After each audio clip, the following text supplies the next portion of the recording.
So the purpose of Diane Guerrero's piece, "My Parents Were Deported," is definitely to be persuasive, and it's meant to be persuasive to push people to reach out to their congressmen to make a difference.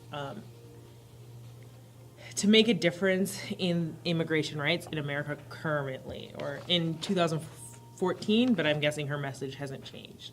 This can be seen at the end where she said, "Congress needs to provide a permanent, fair legislative solution, but in the meantime, families are being destroyed every day, and the president should do everything in his power to provide the broadest relief possible.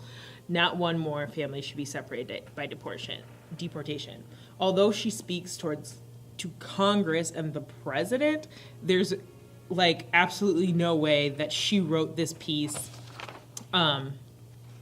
in an online news publication thinking that 459 congressmen and the president will read this and take action. She's talking to the people. She's saying, you should reach out to your congressman, you should go out and march, you should go out and vote, you should go out and sign protests in order to make this happen.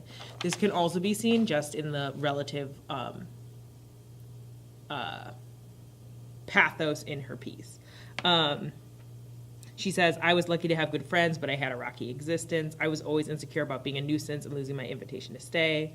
My family and I worked hard to keep our relationship strong, but 2 short phone calls and the annual summer visits I made to Colombia didn't suffice." So talking about this struggle she had at 14 in order to, kind of stay in America, as well as this idea of a 14-year-old having distance with their family, is very much pathos and emotional and intended to draw an emotional response from her. It is persuasive. That being said, it isn't effective. Diane Guerrero is famous for her roles on her roles on Jane the Virgin and Orange is the New Black, both which are, their audience in themselves are young people and, more importantly, liberals. Jane the Virgin, although she is a virgin and believes in marriage, it's definitely about romance. It's definitely, Jane's grandmother is an illegal immigrant. It is definitely the story of immigrants.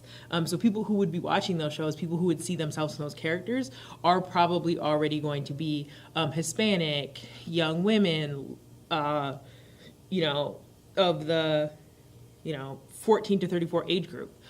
Who generally lean liberal. That being said, Orange is the New Black is a large story about largely minority characters in prison. Once again, women, minorities, maybe a little bit older age group, 25 to 34, but still an audience that would largely lean liberal.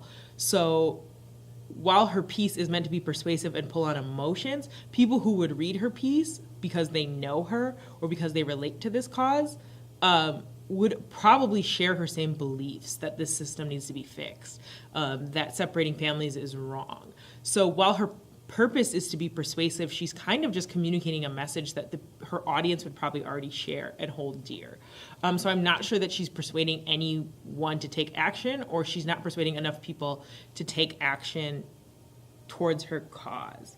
That being said, it does very much apply to Huxley's theories. As Huxley says, incomprehension allows us with a good conscience to evade unpleasant obligations and responsibilities because ignorance is the best excuse for going on what one likes but ought not to do. Huxley does not believe that people's opinions can be changed. He doesn't believe that people can overcome this manipulative nature of the government. So I guess I said that she kind of applies her theory, but she applies in that she's trying, she's not being manipulative, but she's not going to persuade the masses, which is Huxley's main point, that people are ignorant and they will never not be ignorant, and that's why we'll never not go to war.